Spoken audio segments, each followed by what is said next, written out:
Malapit na pala ang eleksyon sa barangay.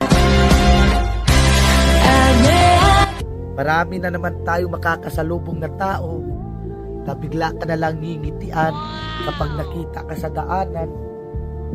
Yung suplado at hindi mo malapitan yung may problema ka. Tapos ngayon, sila na yung unang maglalambing sa'yo at babatiin ka. Wow! Plastic ang ugali. Oh no! Tatakbo ka ulit ng pagkakapitan at konsehal ng barangay nyo. Wow! Tapos wala naman kayong magandang nagawang proyekto sa barangay nyo. Mahiya naman kayo. Tapos magtatanong kayo kung ilang buntante sa isang bahay. Pero nung panahon ng pandemic at ayuda, isang ayuda lang sa isang bahay.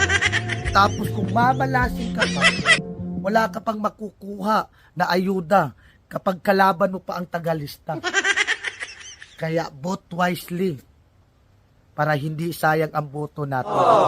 Tandaan nyo, sa ating boto, nakasalalay ang panalo ng isang kandidato. Wow! Kung may magtatangka sa'yo magbigay ng pera, sabihin mo, minimum 1,000.